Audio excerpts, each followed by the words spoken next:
Hello friends, एक बार फिर से आप सभी का स्वागत है आपके अपने YouTube channel wifi study solution fast smarter learning में।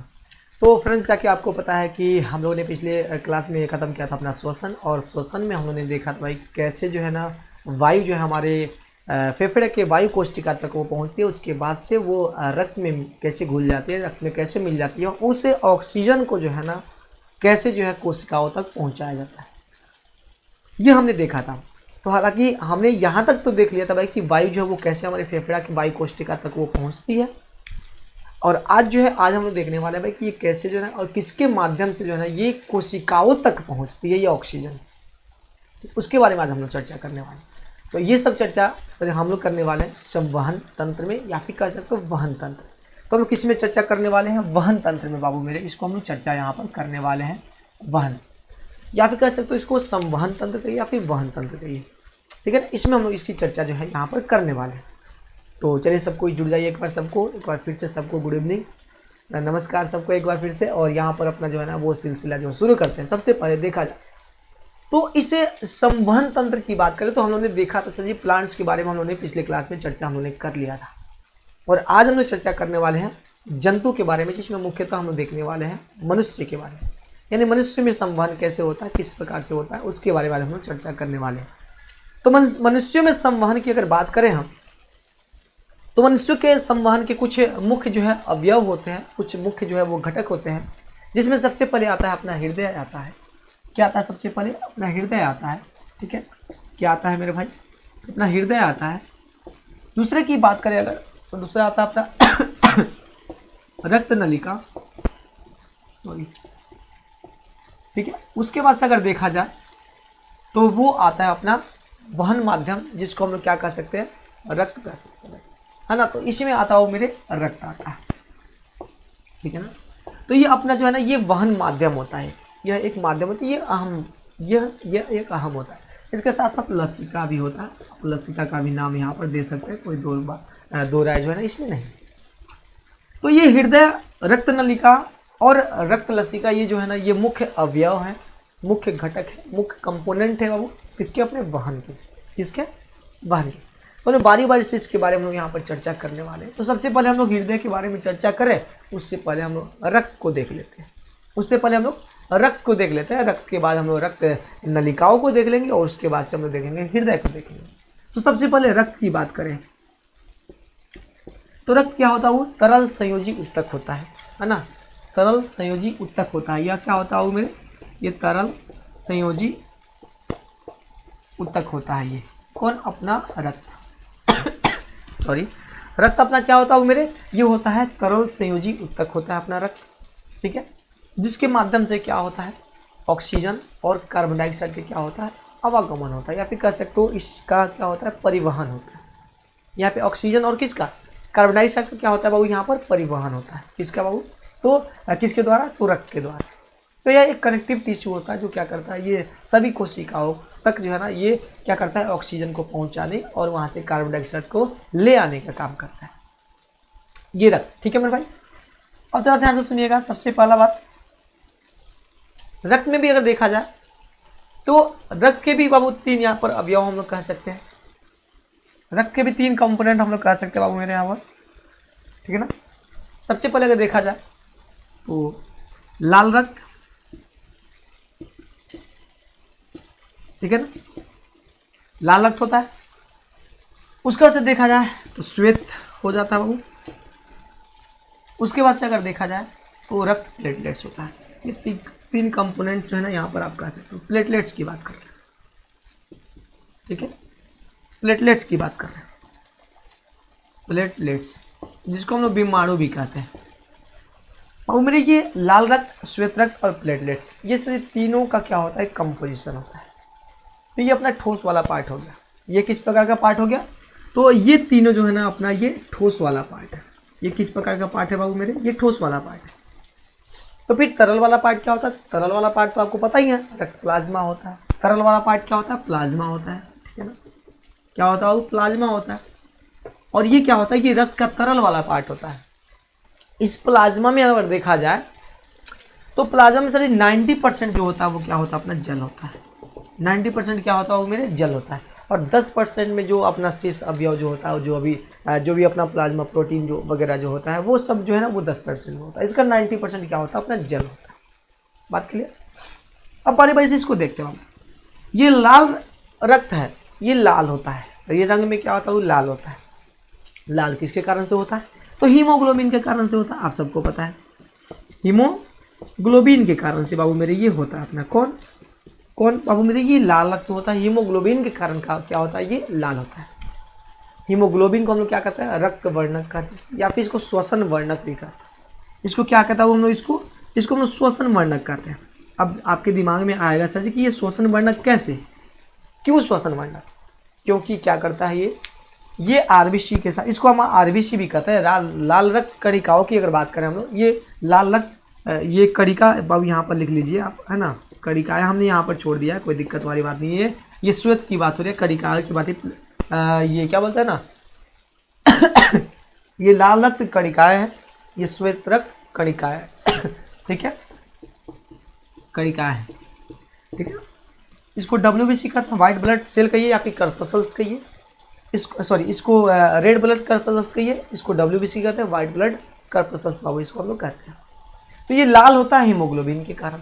हीमोग्लोबिन को श्वसन वर्णक कहते हैं, क्यों कहते हैं, क्योंकि सर जी इसका ऑक्सीजन के साथ बंधता जो बहुत ही तगड़ा होता है ना। ये ऑक्सीजन को क्या करता है, बाइंड करता है, कार्बन डाइऑक्साइड क्या करता है भाई, बाइंड करता है। यानी ये ढोने का काम जो है ना, जो वाहक जो होता है ये यही होता है, ऑक्सीजन और कार्बन डाइऑक्साइड को ढोने का काम जो है वो अपना हीमोग्लोबिन ही करता है, जिसके कारण बाबू अपना रक्त जो है वो लाल होता है, ठीक है। और हीमोग्लोबिन जब ऑक्सीजन के साथ होता है तो ऑक्सी हीमोग्लोबिन कहते हैं, और जब कार्बन डाइऑक्साइड के साथ जब होता है तो क्या कहते हैं उसको, कार्बोक्सी हीमोग्लोबिन कहते हैं। क्या कहते हैं बाबू मेरे, कार्बोक्सी हीमोग्लोबिन कहते हैं। तो ये हीमोग्लोबिन का काम होता है। अपने लाल रक्त कणिकाओं को हम लोग इंग्लिश में बाबू आरबीसी कहते हैं, और इसको इंग्लिश में इरिथ्रोसाइट भी कहते हैं। क्या कहते हैं हम लोग इसको, इरिथ्रोसाइट कहते हैं।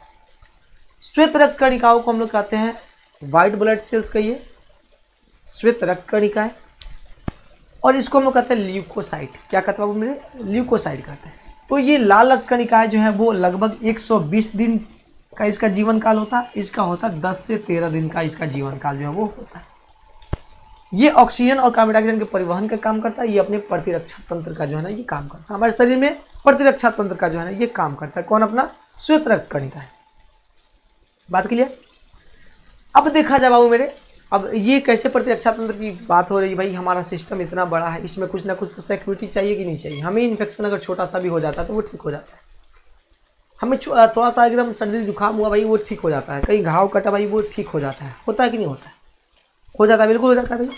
तो वो सब प्रतिरक्षा तंत्र को देख रेख भाई वो कौन करता है भाई, अपना ये श्वेत रक्त कणिकाएं ही करते हैं, जिसका जीवन काल 10 से 13 दिन के आसपास लगभग होता है, 10 से 12-13 दिन होता है, और इसका 120 दिन जो है ना ये फिक्स होता है भाई किसका, आरबीसी का। ओके, तो ये कुछ होता है इस प्रकार से। अब ये प्लेटलेट्स की बात है, तो प्लेटलेट्स का भी काम क्या होता है ये आप सबको पता है। प्लेटलेट्स करता है ये रक्त को थक्का बनाने में काम करता है।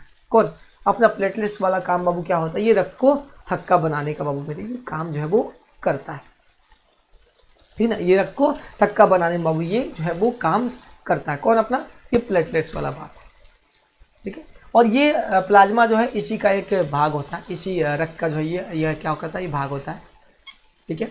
जहाँ पे जहाँ पर ये कटा हुआ भाग होता है वहाँ पर ये आता है भाई, और इसका मदद करता है, ठीक है।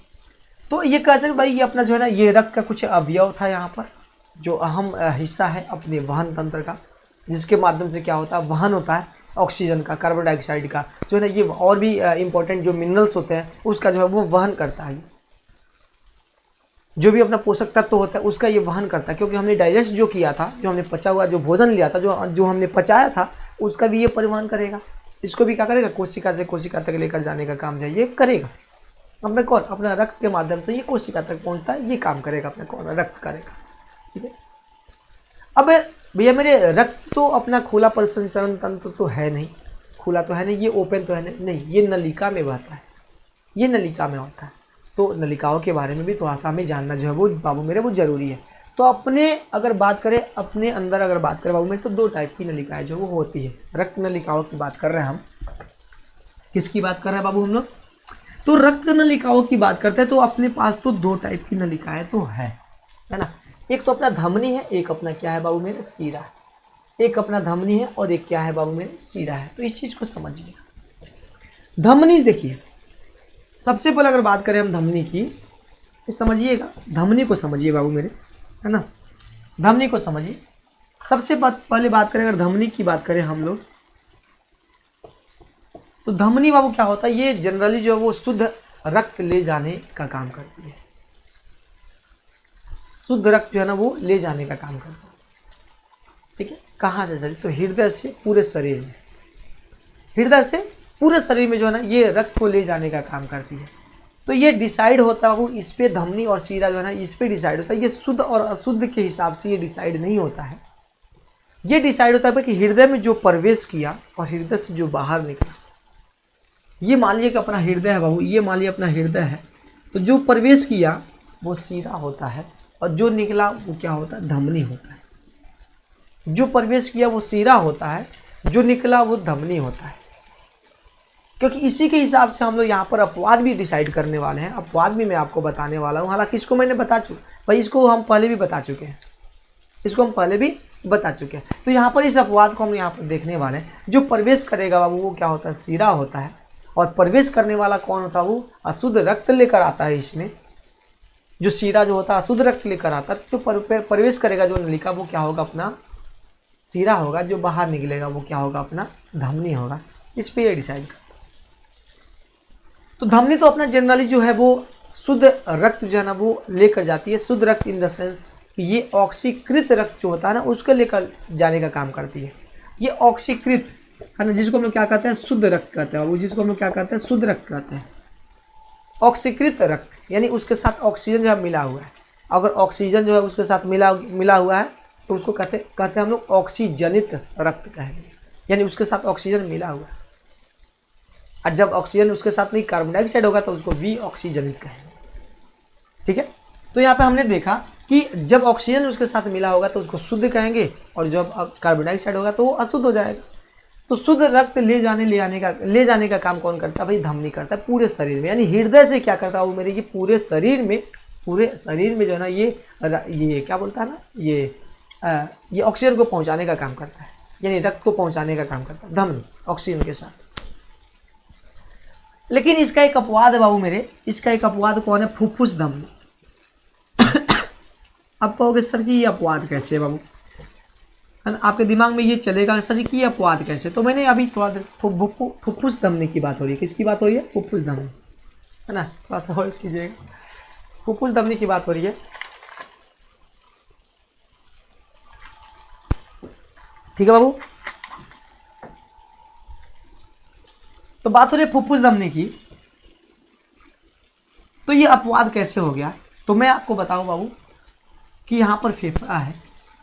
क्या हो, यहाँ पर फेफड़ा है। फेफड़ा के पास रक्त जाएगा, फेफड़ा में रक्त जाएगा, यहाँ से ऑक्सीजन लेगा। ऑक्सीजन लेकर बाबू ये प्रवेश करेगा हृदय में, करेगा प्रवेश। यहाँ से हृदय से अशुद्ध रक्त जो है वो निकलेगा और जाएगा कहाँ, किसके पास जाएगा, किसके पास जाएगा, फेफड़ा के पास, शुद्ध होने के लिए। तो ये फेफड़ा से निकला हृदय में घुसा है, घुसा बाबू तो क्या हो जाएगा, ये धमनी, सॉरी सीरा। घुसा बाबू तो क्या हो जाएगा, ये सीरा हो जाएगा। ये बाहर बाबू ये निकल रहा है, ये निकल रहा है तो क्या हो जाएगा, धमनी हो जाएगा। तो ये निकल के बाबू फेफड़े के पास जा रहा है। फेफड़े के पास जा रहा है, क्यों जा रहा है, शुद्ध होने के लिए जा रहा है, क्योंकि इसमें ऑक्सीजन चाहिए।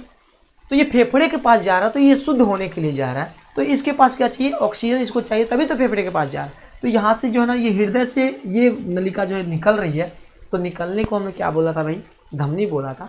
तो ये निकलेगा तो क्या होगा, धमनी होगा। लेकिन यहाँ से कौन सा रक्त लेकर जाएगा, तो ये अशुद्ध रक्त लेकर जाएगा। लेकिन हम लोग जानते हैं कि धमनी हमेशा शुद्ध रक्त होती है। लेकिन एक यही जो है ना ये सीरा जो ये धमनी जो है, जिसको हम फुफ्फुस धमनी के नाम से जानते हैं, ये अशुद्ध रक्त धोने का काम करती है। ये अशुद्ध रक्त जो है ना धोने का काम करती है। तो इसीलिए क्या हो जाएगा, ये अपवाद हो जाएगा। क्योंकि सभी धमनियाँ जो है वो क्या करती है, शुद्ध रक्त धोती है।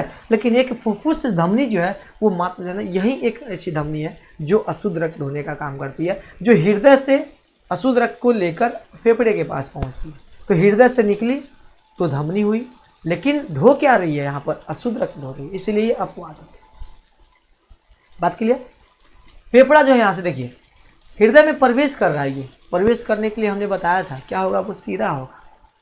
प्रवेश करने के लिए मैंने बताया था भाई हृदय में जब नलिकाएं घुसेगी भाई तो वो अपना सीरा हो जाएगा। और जब अब मेरे वो सीरा हो गया तो लेकर कौन सा रक्त लेकर आ रहा है, अशुद्ध रक्त लेकर, सॉरी शुद्ध रक्त लेकर आ रहा है। तो हम लोग यहाँ पे पढ़ेंगे भाई कि सीरा जो होता है वो हमेशा अशुद्ध रक्त होता है, लेकिन फुफ्फुस सीरा जो होता है वो क्या करता है, वो शुद्ध रक्त होने का काम करता है। तो एक फुफ्फुस सीरा ही है जो क्या है भाई, अपवाद है, क्योंकि वो शुद्ध रक्त होता है और सीरा जनरली क्या करता है, अशुद्ध रक्त होने का काम करता है। बस सीधी सी बात है, दूसरा कुछ है नहीं। बात क्लियर हुआ, कोई शक किसी भाई को नहीं ना। तो ये अपना धमनी। अब आगे बढ़ते हैं। अब सबको पता है कि धमनी का जो काम होता है वो पूरे शरीर में रक्त का संचालन करना होता है, पूरे शरीर में रक्त को पहुंचाना होता है, ऑक्सीजनित रक्त को पहुंचाना होता है, जिसके साथ ऑक्सीजन बाइंड किया हुआ है, जिसके साथ ऑक्सीजन मिला हुआ है। तो जब पूरे शरीर में पहुंचाना होगा तो अधिक उसमें क्या लगेगा, अधिक उसमें प्रेशर बनेगा, अधिक उसमें फोर्स लगेगा, और उस फोर्स से क्या होगा भैया मेरे, पूरे शरीर में जो है ना एड़ी से लेकर चोटी तक रक्त का प्रवाह जो है वो बनेगा। तो इसके लिए क्या चाहिए, उसकी दीवारें मोटी होनी चाहिए। किसकी दीवारें सर जी, तो धमनी की दीवारें जो है वो मोटी होनी चाहिए। तो धमनी की दीवारें मोटी होती है और क्या होती है सर जी, साथ में लचीली भी होती है। केवल मोटी होने से काम नहीं चलेगा, लचीली होगी तभी तो वो हाई प्रेशर जो वो मेंटेन कर पाएगी। नहीं तो केवल मोटी हो और लचीली ना हो तो फिर तो रैप्चर्ड होना ही है, फिर तो वो ब्रस्ट होगा ही, फिर तो वो फटेगा ना, है ना। तो मामला कुछ यहाँ है। तो इस प्रकार से आप कह सकते हो भाई मेरे, जो फुफ्फुस सॉरी आई मीन जो धमनी होती है उसकी दीवारें मोटी होती है, क्योंकि पूरे शरीर में रक्त का संचरण करना होता है। बात क्लियर, पूरे शरीर में रक्त का संचरण जो वो करना होता है, इसीलिए क्या होती है, उसकी दीवारें मोटी होती है और क्या होती है, लचीली होती है। इसमें किसी प्रकार की कोई वाल्व बाबू मेरे वो नहीं होती है। क्यों नहीं होती है, क्योंकि वन वे फॉलो होता है। हृदय से पंप, इसको बस केवल पंप और पंप ही किया जाता है। इसमें किसी प्रकार की कोई वाल्व जो है ना नहीं लगा होता है जिससे रक्त को रोका जाए, इसमें नहीं लगा होता। उसके बाद से अगर देखा जाए तो ये क्या होता है, ये सतह पे नहीं होते। जो आपको ऊपर दिखता है वो आपका वेन होता है, वो आपका सीरा होता है, ये सतह में नहीं होता। ये मांसल होती है, यानी ये ऊतकों के बीच में धसी हुई होती है, ये ऊतकों के बीच में पाई जाती है। कौन, अपने धमनी। धमनी कहाँ पाई जाती है, तो ऊतकों के बीच में पाई जाती है, ये सतह पे नहीं होती है। जो हम लोग को दिखता है वो अपना क्या होता है, सीरा होता है। ठीक है, तो ये कुछ अपने धमनी का जो है ना, ये अपना कुछ धमनी हो गया। उसके बाद से अगर देखा जाए तो हम लोग सीरा की अगर बात करें बाबू मेरे, तो सीरा जो होता है वो जनरली जो है, सीरा जनरली जो है वो अशुद्ध रक्त धोने का काम करता है। ये रक्त नलिका जो है ये अशुद्ध रक्त धोने का काम करता है। और मैंने अभी थोड़ा देर पहले मैंने बताया कि एक फुफ्फुस सीरा ही जो है वो एक शुद्ध रक्त धोने का काम करता है, और वही अपवाद यहाँ पर बन जाता है। कौन, फुफ्फुस सीरा, अपवाद एक वही बन जाता है। बात के लिए तो हमने यहाँ पर देखा कि सीरा जो होता है भाई क्या करता है, वो अशुद्ध रक्त धोता है, लेकिन यहाँ पर एक फुफ्फुस सीरा जो है वो क्या करता है बाबू मेरे, वो शुद्ध रक्त धोने का जो है वो काम करता है, इसीलिए ये अपवाद है। तो हमने फुफ्फुस धमनी को भी देखा और यहाँ पर फुफ्फुस सीरा को भी देखा, मामला सेट है, कोई गड़बड़ी। अब देखिए इसकी दीवारें जो होती है ना बाबू मेरे, सीरा की जो दीवारें होती है, जरा ध्यान से सुनिएगा, सीरा की जो दीवारें होती है वो क्या होती है, मोटी नहीं होती है अपेक्षाकृत से धमनी के। इसकी दीवारें मोटी नहीं होती है, कम मोटी होती है और लचीली भी कम होती है, क्योंकि इसको क्या करना होता है, इसको बस रक्त जो है ना वो बस रक्त को कलेक्ट करना होता है, इसको पूरे शरीर में पहुंचाना नहीं है, इसको बस पूरे शरीर से भाई रक्त को ले लेना है, वी ऑक्सीजनित रक्त को यानी अशुद्ध रक्त को ले लेना होता है, हृदय को लाकर दे देना होता है। हृदय को दे देगा, हृदय पंप करेगा, फेफड़े के पास पहुंचाएगा, बस। ठीक है, तो इसकी दीवारें कम मोटी होती है और कम लचीली होती है। कौन, किसकी बाबू, तो अपने हृदय की बात हो रही है, सॉरी आई मीन सीरा की बात हो रही है। ओके, उसके बाद से देखा जाए तो इसमें सर जी वाल्व होते हैं, क्योंकि सर जी बैक फ्लो को रोका जाता है। बैक फ्लो ना हो, क्योंकि ये आ रहा है ब्लड, फिर वापस से इधर से पंप ना हो जाए हृदय से, ठीक है, क्योंकि इसको पंप करके बाबू किसको देना होता है, फेफड़े की तरफ भेजना होता है, इसलिए इसमें वाल्व लगे होते हैं। ठीक है, उसके बाद देखा जाए ये सतह के ऊपर पाया जाता है। भाई सीरा कहाँ होता है, वो सतह के ऊपर पाया जाता है। तो आप लोग धमनी और सीरा में अंतर स्पष्ट आप लोग समझ गए होंगे, स्पष्ट समझ गए होंगे भाई कि धमनी जो होता है वो शुद्ध रक्त धोने का काम करता है, सीरा अशुद्ध रक्त धोने का काम करता है। इसमें एक फुफ्फुस धमनी जो है वो अशुद्ध रक्त धोता है, इसमें फुफ्फुस सीरा जो है वो शुद्ध रक्त धोता है। इसकी दीवारें मोटी होती है, इसकी दीवारें कम मोटी होती है, इसकी दीवारें लचीली होती है, इसकी दीवारें कम लचीली होती है। दिमाग लगाइएगा फिर पता चलेगा। अब बात आता है हृदय की, बात कर लेते हैं भैया मेरे। अब हृदय की बात कर लेते हैं सब कोई मिलकर। चलो भाई हृदय की बात करते हैं, कर ले बात।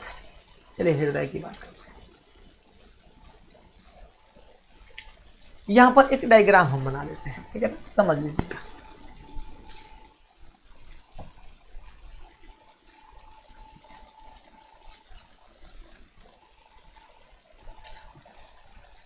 चलिए वो यहाँ पर देखिए, हृदय बाबू कुछ इस प्रकार से हम बना रहे हैं, हम कुछ इसी प्रकार से बनाते हैं, ठीक है ना। ये डायग्राम इसको समझिएगा, सारा चीज समझ में आ जाएगा। मनुष्य के हृदय में कितने कोष्ठक होते हैं? 4 कोष्ठक है। तो 4 चैम्बर मैंने यहाँ पर बाबू मेरे बना दिया है ना, 4 चैम्बर मैंने यहाँ पर बना दिया। समझिएगा चीजों को। ये दाया होता है, ये सर जी क्या हो गया, ये अब तक दाया हो गया। दाया क्या हो गया, ये ऊपर वाला अलिंद होता है। क्या होता है? ऊपर वाला अलिंद होता है। ये बायां अलिंद हो गया। क्या हो गया? ये बायां अलिंद हो गया। ये दायां अलिंद, ये बायां अलिंद, मामला से। उसके बाद से ये दायां निलय हो जाएगा, निलय हो जाएगा, और ये क्या हो जाएगा? बायां निलय हो जाएगा। ओके बाबू, बात के लिए समझिएगा। यहाँ पर बस प्रोसेस समझ लीजिए, बस यहाँ पर हम लोग का वीडियो खत्म हो जाएगा। प्रोसेस समझ लीजिए, वहन संपन्न हो जाएगा, इसमें दूसरा कुछ है नहीं। ये अपना फेफड़ा है, ये बाबू मेरे शरीर है। ये हर बार मैं बताता हूँ, ये अपना क्या है बाबू मेरे? फेफड़ा है।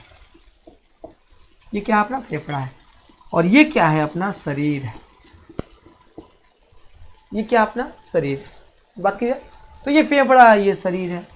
अब चलिए बाबू, शुरू तो कहीं ना कहीं से करना पड़ेगा। चलिए हम यहीं से शरीर से शुरू करते हैं।